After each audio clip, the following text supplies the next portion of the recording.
morning, folks. It's probably actually pretty close to noon, and I'm out here doing a little digging. This is electrical conduit, whatever you want to call it, cable, protected with something or other, that's running 4 feet under the ground to something that will be will have power going to it at some point next year or after. It was going to be the chicken coop, but I changed my mind. But there will be something here eventually. So this has no power in it at the moment, but I'm just basically doing a couple of feet from here to there, so it can be hidden away for snow plowing or anything else that might come through here and come past the edge. So it's just a little kind of make do for now till next spring. Pull it up and do whatever we're going to do with it. We don't know yet. So just a little cover up, safety maintenance, so snowplow doesn't go and run into it. There won't be any digging done here, and I'll know 100% exactly where it is. So that's what I'm doing right here. I just been digging away happily. Just want to get a little more out of here. A little more dirt. A few of these roots as well. And then just checking it for measure.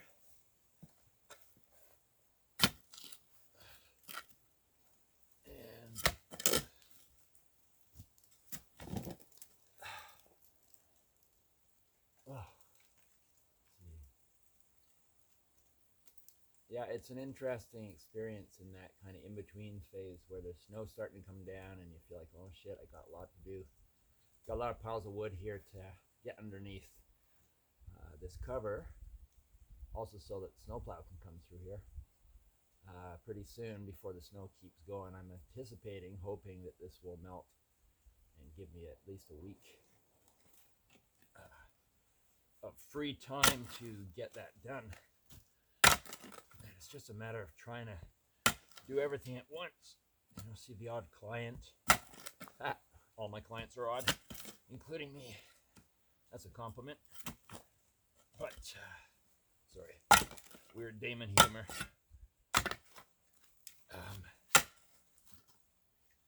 And going to be draining the lines in the trailer today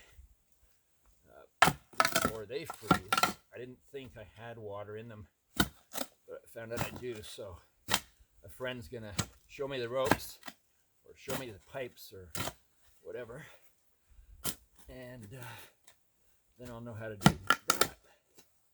It's probably similar to the time when I did it with the in-ground sprinkler system at the other place. It's just a lot of fiddly stuff, I have to admit. Not my favorite kind of thing to do. But I know once it's automatic, it's easy. Because then you just mindlessly do it each year. It's when everything's the beginning of the learning curve that it just takes so much focus. And I think that's why also my short-term memory has really sucked, taking a beating, because just too many little piddly things to be keeping in mind all the time. So, okay, over to here. I'm hoping this is going to be deep enough. I have some of Alice's pantry Bancroft chicken lasagna heating up. And then for later, I have Alice's pantry some kind of chicken and roast potatoes, roasted chicken and stuff for when Jim and Glenn are here, so we can eat without wasting time preparing food.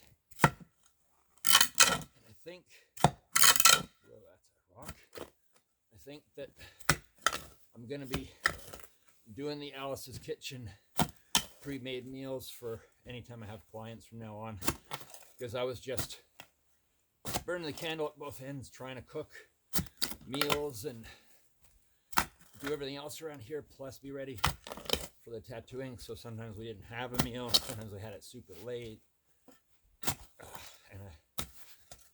and or I forgot to defrost something prepared, and then it was too late for that. So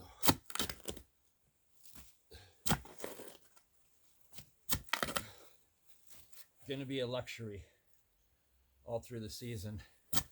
Anyone coming, you get to have these wonderful meals from Alice's Pantry. Pretty sure Alice is Mennonite, along with the ladies that, wonderful ladies that work with her, preparing this food. I love the energy in there. I'm really tuning into energy in places. I want to support with my money, my hard-earned money, those that are projecting a good healing energy. I guess, of course, it's relative. It's my interpretation of what feels like a healing energy, but just loving, inclusive, generous, integrity, grace, all those things, what I feel when I go in there. So, and of course, it benefits me doing that, but I feel really good supporting those that I figure out, I guess the best way to put it is giving back. Not saying anyone else needs to do anything except for what they want to do, but that at the moment is what I seem to be tuning into for my own truth and my own experience. And for now, I'll give feedback as I go through everything, moment to moment. There we go.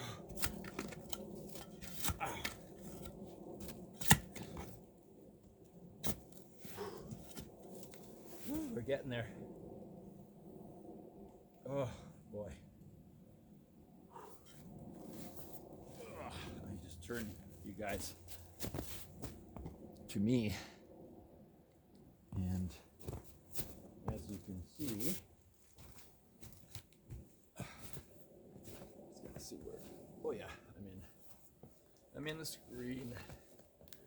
I have a habit of talking away and working away and finding out that I wasn't even in the screen to begin with.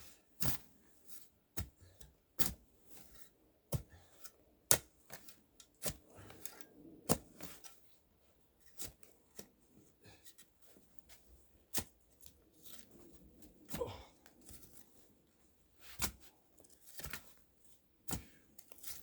I ordered, I mentioned in an earlier video, I ordered this shamanic instrument, ceremonial tool instrument called the Ghost Catcher from this musician instrument maker, not having any clue how much of a musician he was or how good or how extensive until I explored his YouTube videos, and like he is blew me away last night. I was watching stuff and following a little rabbit hole, and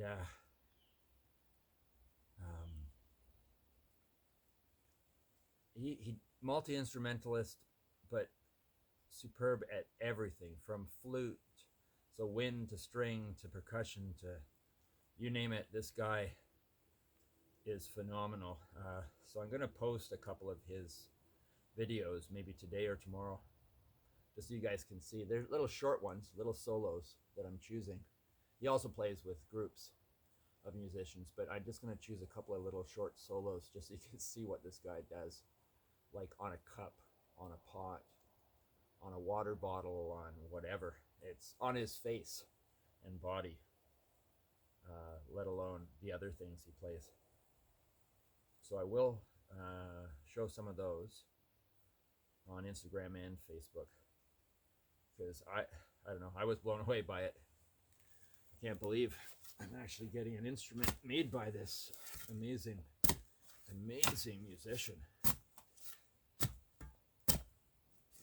And everything I'm grateful for Because every time I'm doing something, it turns out to be so much more than what I ever expected. Not just I'm getting what I wish for, but I'm getting more.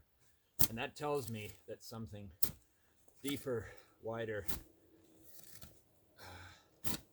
more profound is guiding me than even what I can imagine. And it's just, the challenging part is, as I can, letting go to that without hesitation, leaning into the trust that's needed as I go is really demanding, but I'm going for it. And at this point, I can't afford to have any negative thinking. So anytime that negative thoughts come up, I always remember Raven saying, stinking thinking. That's how I remember. And it's just let them go. Let them go. Don't identify with them. Like sandbags up in an air balloon, hot air balloon. You want to dump some of them to go higher. That's what I've been doing. So like people around me that have negative thinking, which I more or less don't have, so I'm fine with that. But anything that can weigh me down that I find, it's like it's not worth my energy right now to try and lift it up. It's just this winter is just going to be full on, and I have so many friends. I know you're listening, who are supporting me with this and contributing in any way, in every way they can, to this bigger picture, this bigger dream for all of us. And because that's the way we're going to get through this, is we're going to help each other out, watch each other's backs. And it doesn't matter, like I was saying earlier, it doesn't matter what you think, believe, as long as you care for people and happiness and joy and integrity and all those wonderful things, community. I encourage you to work at letting go of any divisiveness and polarized forms of thinking, because I found, anyways, for me, it's a trap. I'm not going to tell anyone else what they need to see or think or believe, but that's what I'm finding. Above and beyond everything, those divisions are nowhere near as important. In fact, they're not important. The way I think about it is we need to do some healing on ourselves, because everything comes from here. So if we're skewed, our perceptions are skewed, our choices will be skewed. So if we could just balance and center that part of ourselves in our heart, then anything we feel like doing and think about doing is going to become more accurate and more trustworthy. And I think it's imperative right now, because everything is so confusing and everyone is so upside down. We really need our inner GPS to be strengthened before moving forward. I think winter, it's a good phase, like the bears hibernating. I think it's good to go inwards and work on our inner stuff after the solstices and equinoxes and stuff. Go into that winter place of inner healing, the crucible and the chrysalis kind of phases. Crucible sort of fizzling for many, and chrysalis for many coming into being. But it's a sacred time. This is a time for me where I started to get fear about, how am I going to do this? What am I going to do? I don't know what. I don't have the learned bookshelf kind of information right at hand, enough that I felt anyways would be good enough. But what I realized is, as I comfortably, subtly, gently prod in, like lean into those thorns, I realize that as I lean in, that which I fear leans back and provides something equal to my leaning, my facing my fears. And literally, wisdom pops out. It may be a little teeny bit of wisdom, like a little pea, like a constipated little turd, but nonetheless, I promise you, wisdom will come through, and at least enough that you need. Like in my case, I was getting a little bit stressed. I did my pumpkin carving. It released a whole bunch of stuff. I identified that that's what was happening. I leaned into the thorns, into the difficult feelings, sorrows and grieving of Raven. I didn't reject it. I welcomed it. I was gentle with that part of myself, those parts of myself. I showed gratitude, even when it hurt, and it's like the information coming forth was painful. I couldn't make sense of it, and as I put warmth onto it to melt those hard, cold bits, as they defrosted, they released their information, and it was not what I thought it was, and it was very gentle and very loving, the energy. It was just I was reading it the wrong way. But as soon as I welcomed it and recognized it and showed integrity and let my fear melt, it transformed into knowledge, into wisdom. Uh, Although a very teeny little bit of wisdom, one might say, who knows a lot about building. If you think about it, I don't really know anything, and I managed to, I feel pretty proud. I've got a little space now that in the middle of waking up in this cold, I mean, it's not super cold, but it was cold last night, cold enough. I didn't feel any of it. I was in a toasty, warm little place. I came out in the morning when it was a bit milder. Everything was fantastic. Warmed my body up by shoveling. I feel great. I got some leftover lasagna from Alice's Pantry in Bancroft, warming up, ready for my late breakfast. You know, this is a friendly environment. Winter does not have to be an unfriendly environment. It's how you meet it, how you lean into it, that wisdom you bring into those uncomfortable places of unknown, facing your fears. I mean, look at man has lived in cold places, the Inuit, for example, for ages. A lot worse than this, I'll tell you. But they know what to do. And then when their weather goes to like this, they're stressed because that's going too much the other way. So it's a matter of my limited knowledge at the moment, limited little bit of wisdom, my little pea of wisdom, my little turd of wisdom is open up, invite a conversation with nature, with the universe, with Great Spirit, with, you know, every one of the names that beyond us comes in, whatever you want to, whatever form you want to interact with, personal, one-on-one, or an all-expansive universe with a capital U, you can do it. And as the conversation develops, you get better at it. And it's not so overwhelming when things meet you, the challenges. So I strongly encourage it. But you've got to find yourself a little interface somewhere, a little place where there's you and your fear to start working on it. And I'll call it a golden thread. And that golden thread you want to follow to its source. And that source is going to be within you. And the mistaken identity is that it's outside you and you are incomplete without it. Well, no, you're it's kind of like you're folded inside out and you're finding out how, you know, when you get a piece of clothing and it's all inside out and you're finding out how to grab a sleeve and pull it right way in. Well, you're sort of doing that in a way. That's how you're finding yourself. You were always there, you just didn't know it. So that's what I'm finding anyways. That's my truth at this point. My truth changes and evolves as I go through all this, and I'll do my best to share it with you, as crazy as each moment might seem to anyone listening. I'm doing my best to share it as it unfolds and evolves, and we'll just see where it goes. There is no certainty. Any sense of certainty is an illusion, but lack of certainty does not mean there's something wrong. It means you don't have a hard edge, but you do have a heart-centered feeling, and you can follow those golden threads, I'll call them, as many have in the past.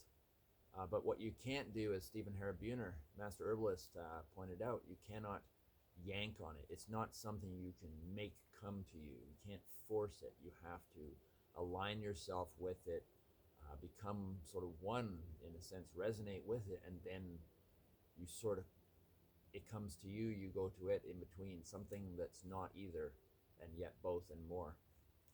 As we move into these deeper levels of being, those things which are either or, black or white, hot or cold, you'll start to realize that they're not quite, it's not quite as easy as that. And as you go into these deeper levels, there are a lot of as well as. It's both and more, that kind of thing. And that's why I believe we're getting so confused and overwhelmed at this point. I mean, Terence McKenna even pointed out, I didn't know what he was talking about at the time, these convergences and things. And things would just get more difficult to understand. I think as we move towards this whatever shift of some kind,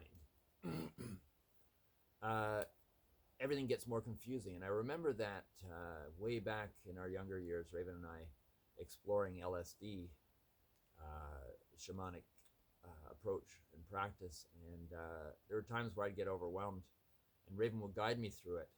And that's pretty well what would happen. My overwhelm, I couldn't understand words. Everything just seemed too quick, overwhelming. I didn't know what to do, and Raven would help me through that phase. It was like climbing through a hole, like through a portal into something else. And literally that would be what would happen. My mind would clear up, and I'd come out this other end of something, and everything was fine again, only enhanced. And I think that's very much what we're going through now. So I'm doing my best to use what my experiences in the past have taught me, now applying it to this bigger picture, and I'll do my best to share that with you. Raven, I'm convinced a lot of why she was able to go and meet those thorns that she had to lean into in her passing through her portal, that she has also left as a gift for us to maintain and respect and honor. And she left with such grace, was because she practiced dying throughout her life. And she got very, very good at it, these little mini deaths. And then when she had to apply it to the real thing, she did it. Wow. Still reeling from it. So there's a lot that we have shared. There's a lot we can share. And there's a lot that we invite others to share, because everyone's going to have something to share to this bigger, grander picture as we follow our golden threads within our heart, and shift from mind-centered to heart-centered, and then using our mind, all the faculties that we were used to. We're not throwing them away. We're just using them in a different context, in a different place within the whole system. Some other things are going to become more important. I've got a lot of workshops that are developing in my head.